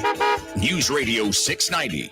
All lanes are closed due to a crash and rollover from an earlier accident on America's Avenue southbound at Socorro Road. You could avoid the backup and use the alternates North Loop Drive or Penndale. Zaragoza Road is slow both directions between the Border Highway and North Loop. Injury accident dire at Sun Valley. And an injury accident with EMS crews on the scene at Wrestler and Mesa Street. Belvedere or Sunland Park can be an alternate. Kerry Edwards, El Paso traffic. This report is sponsored by Gila River Hotels and Casinos. Your moment has arrived at Gila River Resorts and Casinos, Phoenix, Arizona's newest resort. It's time to own your moment, so you do you. For more information, visit playatgila.com. When El Paso Children's Hospital first opened its doors in 2012, they forever changed pediatric healthcare in the region. More families stay in El Paso for specialty treatment instead of leaving town. More children have access to pediatric specialists. 7 pediatric specialty clinics help achieve the best possible outcomes. And there's so much more to come. El Paso Children's Hospital, celebrating 10 years of pediatric specialty care in the region. 10 years of wonder. New to Curiosity Stream. Blue whales follow a mysterious ocean current from the edge of Antarctica to their arrival in the tropics. Witness a filmmaking marvel that reveals the secrets of this aquatic superhighway on the Humboldt Current. Plus, go back in time to investigate the world's most notorious murders and the old-school detective techniques used to solve them on Murder Maps. It's all on Curiosity Stream. Annual plans are just $20. Visit curiositystream.com. What's done more to improve overall health and wellness? Modern medicine or personal hygiene? Actually, it's both. But considering that bathing went mainstream in the 1800s and brushing your teeth in the 1900s, isn't it time for something new, like cleaning your nose? After all, your nose is the body's air filter for trapping dirt and germs, the first line of defense against allergens, bacteria, and viruses from getting into your lungs. But how do you clean your nose? With Navage. Navage isn't medicine, it's more like plumbing. Navage uses powered suction to pull saline in one nostril to the very back of the nose where germs can get trapped and multiply. And then out the other nostril, flushing out mucus and microbes so you can breathe better, sleep deeper, snore less, and stay healthier. Join over 2 million others and find out for yourself how refreshing and easy to use Navage is. At Navage.com, Walgreens, CVS, Rite Aid, Bed Bath, and Target. Navage. Clean nose, healthy life. Always just minutes away from the latest news around town and around the world. You need to know what's going on. News Radio 690 KTSM. News Radio 690 KTSM. Live from the KTSM AM 690 studios, it's Talk El Paso with Andrew J. Polk. To be a part of the show, call 915-544-KTSM or follow on Facebook at facebook.com/Talk El Paso. Now here's your host, Andrew J. Polk. Thank you all so very much for joining us here for Talk El Paso, airing live on News Radio 690 KTSM. I'm your host, Andrew J. Polk. Thanks for tuning in, however you may be doing so, be it on air, online, live streaming through the free and reliable iHeartRadio app, or joining us over on the social media pages, Facebook, YouTube, Twitter, and Twitch. Those are some of the ways you can participate in the show as well, as we got comments over there. Louis Pinato, Raul Amaya, James Radcliffe, Michael Perez, Calvin Williams, John Brazelton, and more tuning in and chiming in over there. Edgar Ortiz, if I missed him a little bit earlier, but there are a lot of things we talk about here, and the comments often get interesting, is the way I'm going to choose to say that at this point in time. You can see it for yourself, facebook.com/Talk El Paso, the main one for when it comes to, well, that Thunderdome of comments, and where the Skeptic Squad hangs for the most part. But we also have that phone line open, the number to do so there, if you can do so safely. If you're in your vehicle, keep your eyes on the road, please. The number to do so, 915-544-5876, 544-KTSM. Oh, a lot we're talking about here today. Some of the things on my mind, that elections focus, that is just, it's not even rent-free in my brain. It's just taking up whole city blocks of space within my frontal cortex here at this point, because how much focus I'm going to have on it, I'll be happy if I can remember how to count on my fingers and toes by the end of this election season, how much brain space this is going to take up for me. Point is that we got those going on. Some of those updates, including that very interesting statement coming out from O'Rourke on the campaign trail as he was in Tyler, Texas earlier this week. Plus, there's some of the adjustments and movements happening within these campaigns, plus local situations, all of that going on here. But if you wanted to call in, address any of this or other things affecting us here in the Borderland, again, 915-544-5876, 544-KTSM. Right now on the line, we do have Andrew on the west side here with us. Andrew, thanks for joining us. Yes, thank you, Andrew. Reference to what Beto O'Rourke said, I noticed that he did walk back his comment about taking away AR-15s and AK-47s. Do you recall? Oh yeah, the hell yes, we'll take your AR-15s, your AK-47s. The one that I could have sworn I had that clipped as a little audio clip here, but I seem to be missing it. I'll have to pull that back up here. But I mean, that's gotten a lot of airplay. I mean, it's been in memes. It's just saturated the internet when it comes to that part of concerning culture. So yeah, what he said as of again just Tuesday was very specifically that he is definitely walking that back.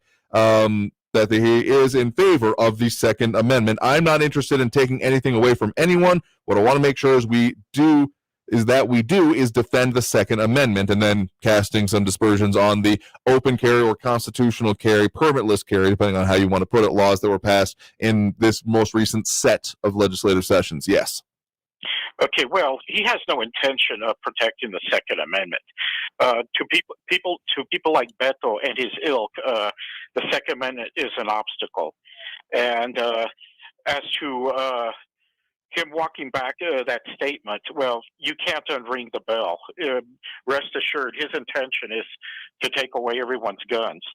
And he did mention about Abbott abandoning the police when he signed into law that constitutional carry. Well, let me tell you, the largest police organization the largest police union in Texas, as of January 11th of 2022, that was CLEAT. They endorsed Governor Abbott for governor.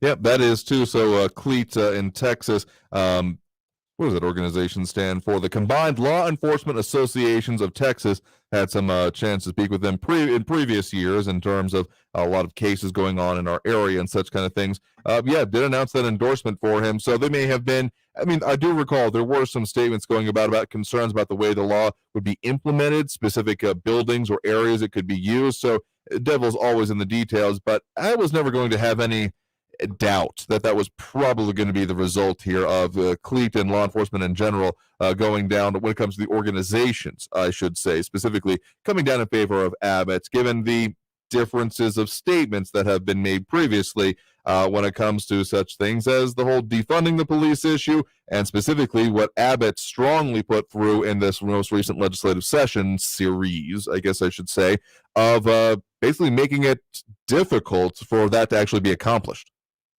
Well, also another thing, what some people don't realize is that there are 22, actually 23 if you count New Mexico's modified constitutional carry, but 23 states in the union allow some sort of constitutional carry.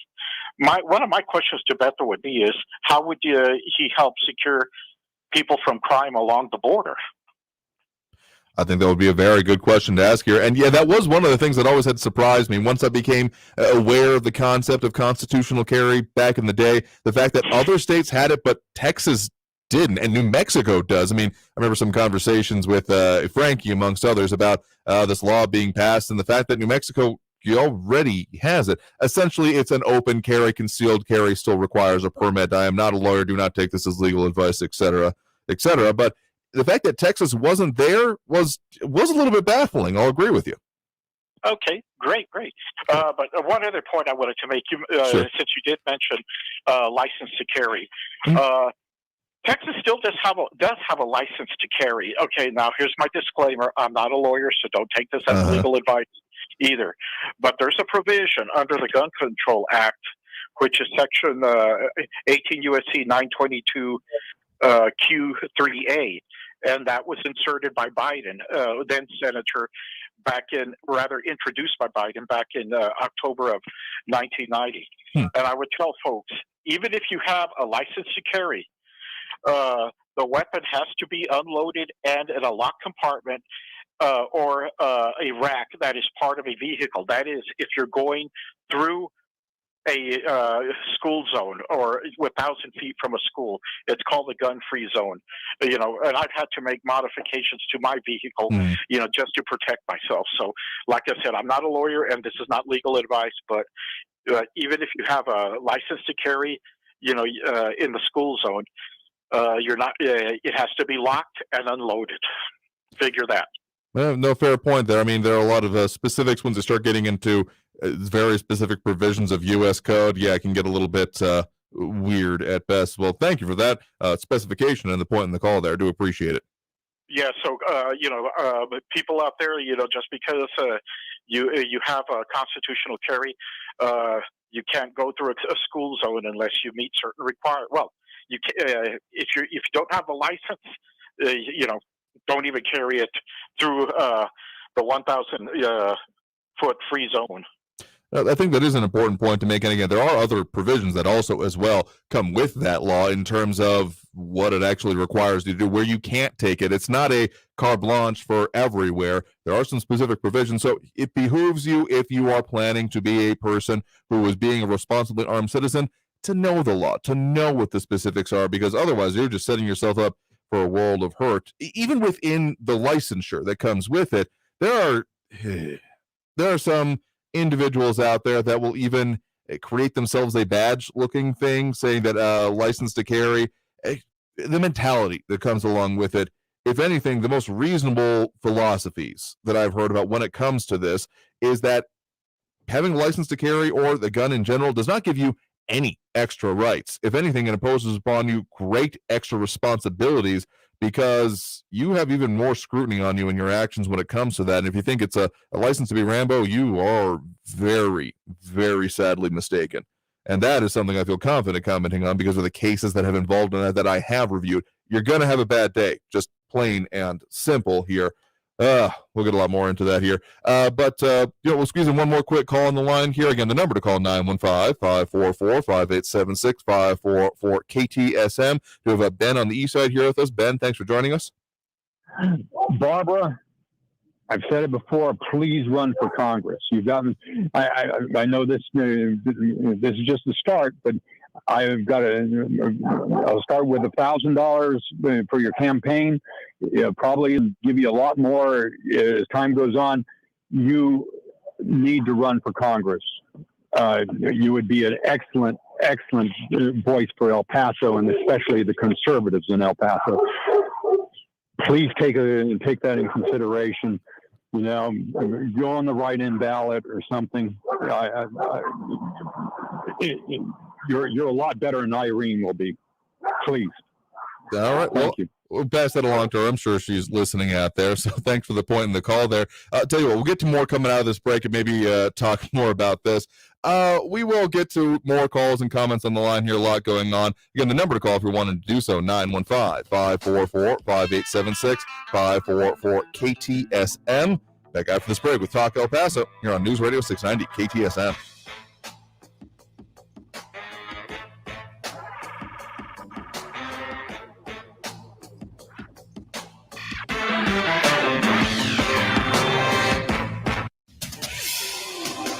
El Paso's News Radio 690 KTSM.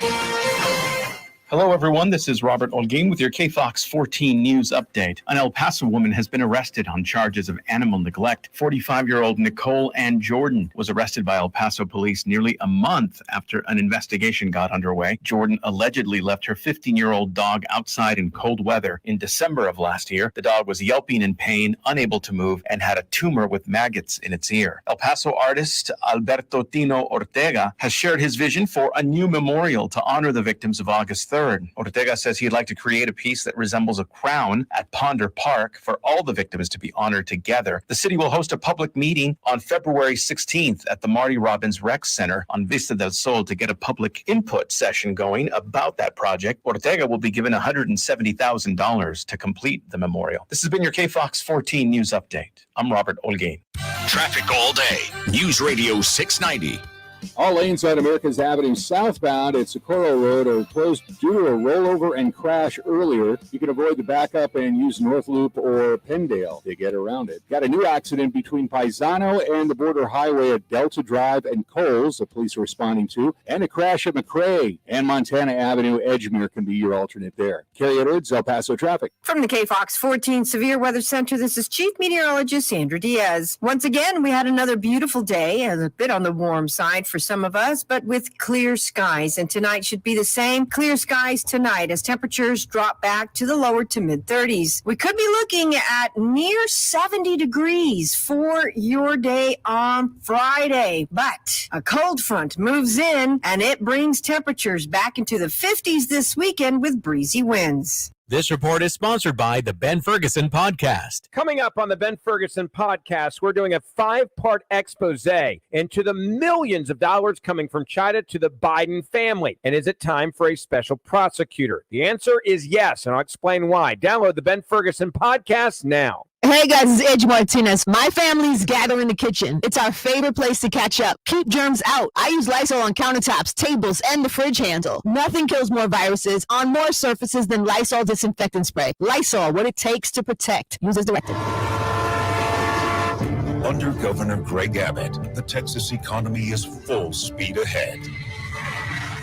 Ranked the #1 state for business every year he's been governor.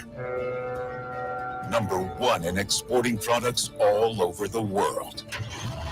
#1 in businesses moving to the state. And well over 1 million new jobs since the pandemic. Under Governor Abbott's leadership, the Texas economy is the envy of the nation. But under Biden and Beto, Texas would come to a screeching halt. Open borders causing chaos and endangering our safety. Higher taxes hurting families and businesses. The Green New Deal crushing our economy. On March 1st, vote to keep Texas on the right track. Governor Greg Abbott, securing the future of Texas. Political ad paid for by Texans for Greg Abbott. Right now at Wendy's, see why everyone is raving about their brand new fries. Natural cut, skin on with a hint of sea salt, and guaranteed to be hot and crispy, or they'll replace them. You know, the way fries should be. Try Wendy's guaranteed hot and crispy fries today at participating U.S. Wendy's. This report is sponsored by Wendy's new hot and crispy fries. There won't be much substance on your news feed until you add us. Just like us or click on the link at KTSMradio.com. News Radio 690 KTSM El Paso. Live from the KTSM AM 690 studios, it's Talk El Paso with Andrew J. Polk. To be a part of the show, call 915-544-KTSM or follow on Facebook at facebook.com/Talk El Paso. Now here's your host, Andrew J. Polk. Thank you all so very much for joining us here for Talk El Paso, airing live on News Radio 690 KTSM.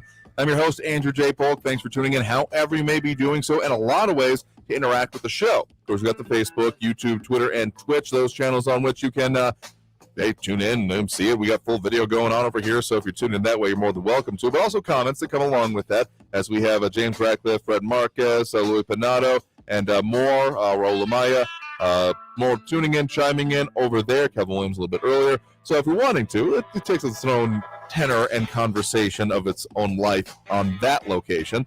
Facebook primary one over there. But also got those phone lines open. The number to do so, 915-544-5876, 544-KTSM. James Ratcliffe answering a question that Barbara did run for Congress before. I do believe that to be correct. And here's just what I'm going to say about that. If you're finding someone, you want them to run or do that kind of thing, support them, all I got to say is that there are probably things going on within any sphere of our local politics that you could end up supporting right now.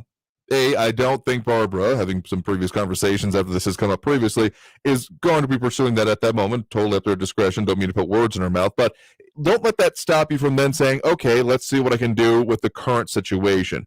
Essentially, when it comes to politics, don't let good, or rather, don't let perfect be the enemy of good. Because, kind of frankly, any kind of movement that helps achieve your goals, your values, what you want to see put into place when it comes to our governance is a good thing to focus on. So if you got something that, an issue, I mean, we've talked with some of our candidates who started out at the grassroots level, which I wholeheartedly applaud, because doing so is an important step in making this all work. A lot of focus gets done to the straight of the top of the ballot, and people who are, at the most important races, but stepping stones are underrated, frankly, these days. But furthermore, just being involved with the process can seriously be a huge difference when it comes to us in this local region. Anyway, get to more of those calls in the line again. The number to do so, 915-544-5876, 877-660-5444-KTSM. Do have Raul on the line here with us from Northeast. Raul, thanks for joining us. Hey, Andrew. I was a manager for many years, having hired and fired people. Mm-hmm.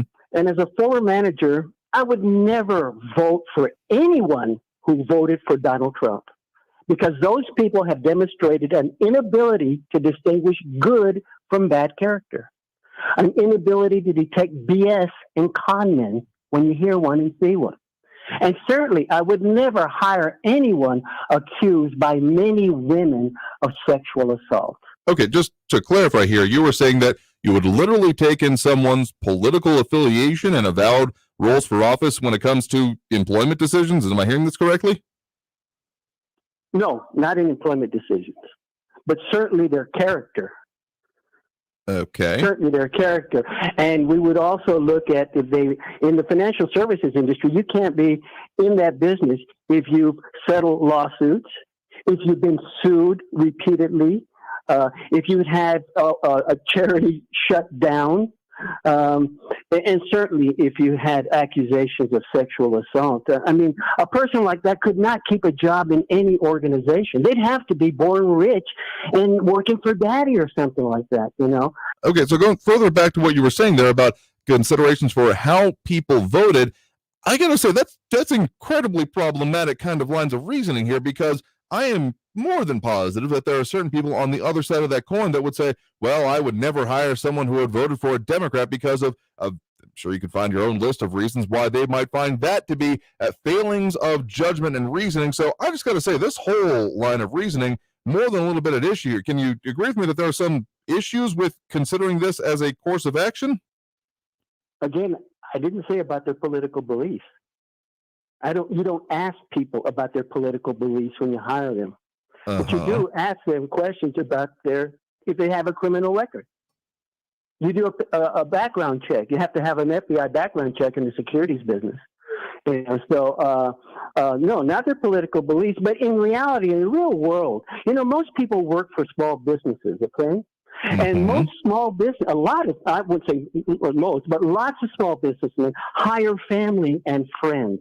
It's not who's the most qualified. It's who's the most qualified among their family and friends. That's what it is. You know, it's only in the big organizations and in the federal government and state and local governments where, you know, you have civil service exams and where there shouldn't be any idea of nepotism. But nepotism is rampant in small America. I've experienced it. I've been there. I've seen it. It's very, very common, you know. So that's the real world. And most folks in the real world work for small businesses, not for giant corporations, not for the S&P 500. And in those areas, if you're not in line with the boss and the family, you'll be gone. Okay. And that would include their politics too. They're not going to keep anybody who's politically on the other side of the coin from them. I mean, okay, certain point to be taken there. And in certain states like ours, Texas, and at-will states, probably wouldn't be, you know, something that could be dealt with there. But I would also have to imagine that would open up a potential for a lawsuit there if not handled very delicately by the employment agency. So, I think that the point we're going to come down here with is that having political inclinations as a part of qualifications or even considerations for being hired to anything more than a little messed up. At least that's what I'm coming away with here, if that's the point you're bringing here. And I do believe you said at the start there that you would never hire someone who had voted for a particular candidate that you talk about here. So, okay, we're going to go ahead and move on from there then. Again, if you wanted to call in, the number to do so, 915-544-5876-544-KTSM. Yeah, another comment here saying cancel culture. Yeah, I find myself not liking that either. I've been on record on that for a minute here. So we got a couple of the calls in the line here. You're live with Talk El Paso. Who's this? This is Maria on the east side. Hi there. What's on your mind? You know what? Last time I was listening, like 2 weeks ago, and this gentleman, Raul from the north, gave me his whole bio. That was just a way. And he did say he would not hire any that voted somebody, and he gave all the disqualifications for hiring people. He did not, after you kind of confronted him with that, he tried to change it, that, about criminal background. That is not what he said. He's just playing this word game. He's very Oop, I think we lost the program. I think we're losing your audio there a little bit, but I think I'm on the same page with you there about, I had been very surprised here. And again, maybe I've indulged it a little bit too much in the past here, but again, I hope against hope from most of our callers that we will end up at an interesting and hopefully relevant point, at least one we can discuss, and that doesn't always happen there. So I think we're losing your audio there, but thank you for the point and the call. Do appreciate it here. All right, we're going to go ahead and take that next break right now. Coming out of the break, we'll get to a couple more calls on the line, one of those pound 250 calls as well. Kelvin Williams saying, never take a job from anyone that would hire me. I'd never be a member of a club that would have me as a member. I think kind of the line you're going with there. Anyway, we're going to take that next break right now. So coming out of it, we'll get to another call or two on the line. The number to call is 915-544-5876, 544 KTSM. Back after this break with more Talk El Paso here on News Radio 690 KTSM.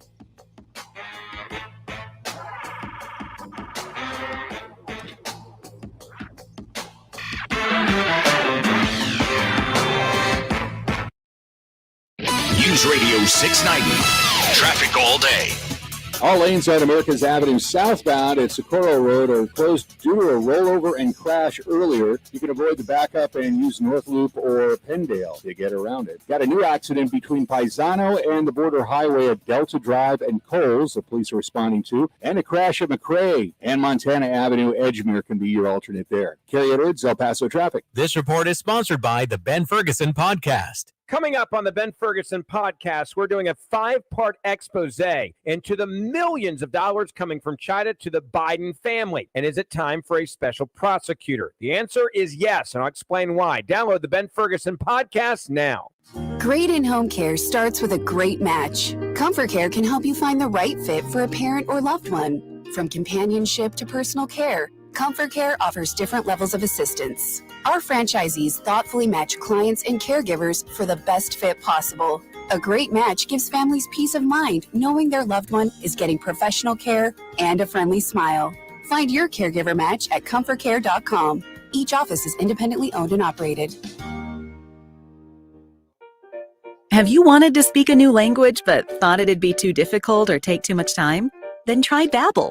In just 15 minutes a day, Babbel teaches you conversations that you will actually use. With 14 languages and lesson topics like travel, business, relationships, and more, you'll learn what matters most to you. Babbel. Language for life. Learn a new language with ease. Go to Babbel.com to try for free. That's Babbel.com. Since 2004, men choose Andro 400 for one reason: results. It has really worked. I've lost 35 pounds. It's just unbelievable. I never lost weight like that easily in my life. Congratulations, Stephen, on losing 35 pounds. Now, listen to Leonard's results. So when I went to my doctor, I was telling him about your product, Andro 400, and he said that it was okay for me to take it. So I started taking it. I just came back from the doctor yesterday. I'm down to 190 from 236, and he told me to continue to doing what I'm doing. Outstanding, Leonard, losing 46 pounds. Guys, if achieving results like losing belly fat, gaining energy, and improving testosterone levels are what you're looking for, then get Andro 400. We guarantee the results. Start today and get free shipping. Go to andro400.com. andro400.com. andro400.com. Stay informed at KTSMradio.com. Text and whatever. Just don't text and drive. Visit StopTextsStopWrecks.org. A message from the National Highway Traffic Safety Administration and the Ad Council. El Paso's News Radio 690 KTSM. Live from the KTSM AM 690 studios, it's Talk El Paso with Andrew J. Polk. To be a part of the show, call 915-544-KTSM or follow on Facebook at facebook.com/Talk El Paso. Now here's your host, Andrew J. Polk. Thank you all so very much for joining us here for Talk El Paso, airing live on News Radio 690 KTSM. some other things in the works for y'all. We, of course, got coming up a lot of our election focus, including in the coming days and weeks, more talks with, well, some of our current congressional representation. We have both the Texas 16th and 23rd congressional districts to consider here. So some of those things in the works, don't you worry, because we've already had a little bit of focus on these races and more to come, plus county commissioners and a whole lot more. So, of course, tomorrow is Friday. In case you'd forgotten, these weeks seem to get longer and longer, but we'll be doing our whole Friday thing with those comments and calls throughout the program, both hours, 4 to 6 p.m., taking on any subject. Keep it clean if you're calling, but we'll take on any subject tomorrow there as our pressure relief valve for the week, because there's just so much to get into that we can never even fully address it within our 2 hours a day. So we'll get to it and have your chance to chime in tomorrow here. So open invitation if you're wanting to call there. But we got a few more calls we'll squeeze in here right now. So we do have, let's start right now with Tony on the west side here with us. Tony, thanks for joining us. Hey, good afternoon. It's nice to hear that some of you have been missing me. I haven't been calling lately because I've been real busy with my ministry and stuff like that. But what I'd like to say, a couple of things. Number one, the thing about understanding that fella from the Northeast, he's a nutcase. He's driven by hate. All you got to do is understand this, okay? And this is 51% of the population have been taught. You learned it from Rush. You just forgot it, listeners. But listen up. This country was ill-founded.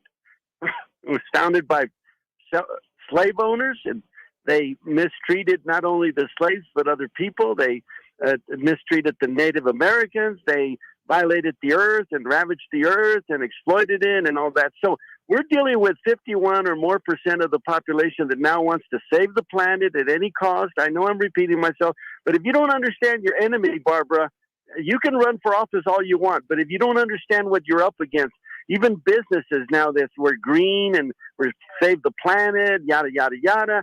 These people are driven by the fact that we've already gone as far as we should. We should not progress anymore or prosper anymore because we pollute the earth, that we are the biggest pigs in the planet, that other people are not, their carbon footprint is not as big as ours.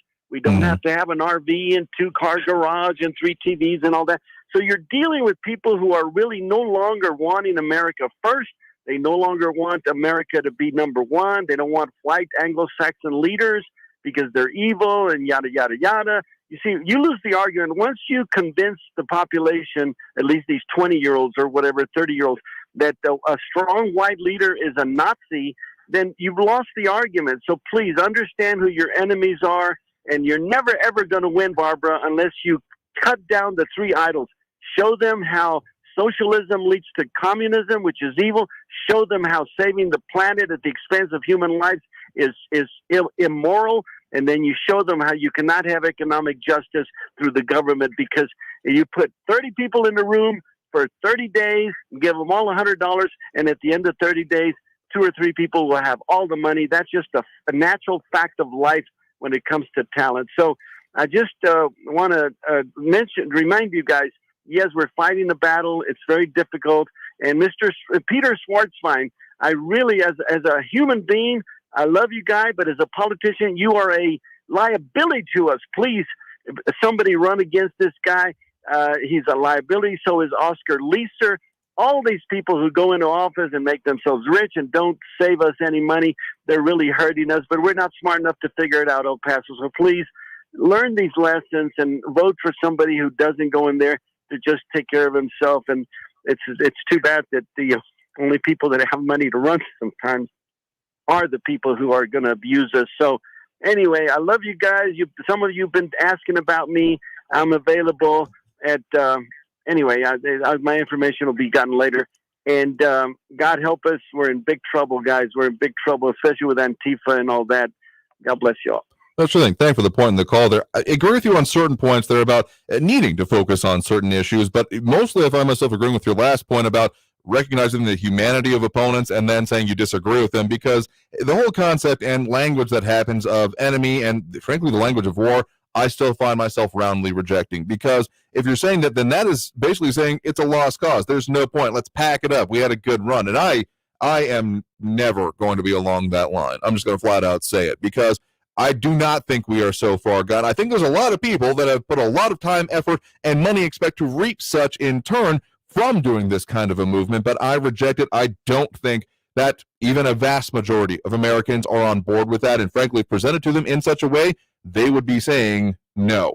But I don't think there's enough people activated to be even thinking about this. A whole lot of people just going along to get along, particularly when it comes to politics, particularly locally. So, as just a reminder there, the elections that are going to be coming up in the general election for El Paso City Council seats do include District 1, District 5, District 6, and District 8. So, just a reminder that we are going to be having those elections come up as well.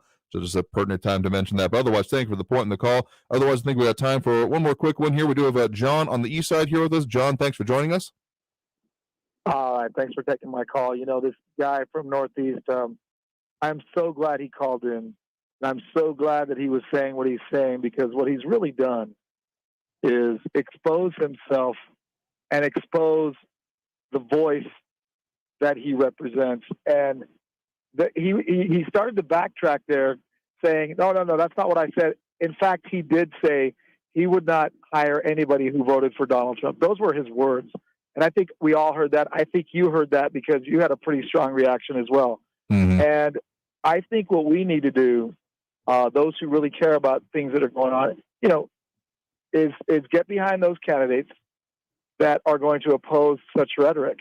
And it's just so great how he was exposing what cancel culture is really all about. And everything that they accuse a certain belief system, he is the epitome of that. And it's hilarious. Over time, these people who have this, I call it a psychosis, will start saying things and it's like, man, you're accusing me of what you really, really are. So we need to keep our eyes and ears open and pay attention to that. And if you are a conservative, you need to not be so nice about things. You know, you need to the left has no problem crucifying the right. The right needs to get a little bit, you know, grow a pair a little bit there and kind of say what the truth really is. So anyway, appreciate it, man. Thanks. No, sure thing. Thanks for the point in the call there. I'm kind of a fan of free speech here, if you all couldn't quite divine that from the way we do and talk about things. And so I'm very in favor of calling things what they are. But we've also had some other previous conversations with some of the state reps that we do, or actually representatives from Texas we've had on previously about cancel culture. Just flat out, you're not going to find me in favor of that in any way, shape, or form. People may sometimes have reaped some accountability for what they say, but the idea of, no, you're not even allowed to talk about this kind of subject, I'm not going to be in favor of almost any time here.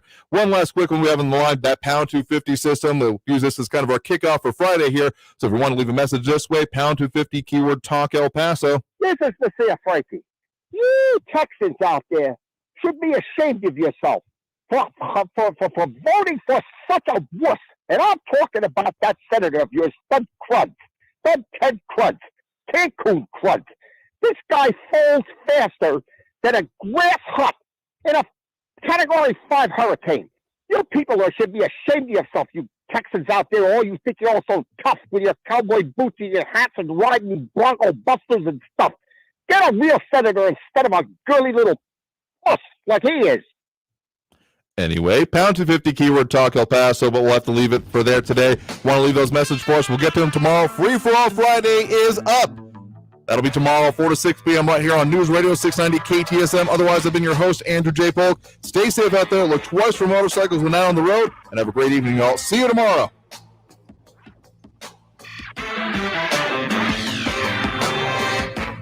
Traffic all day.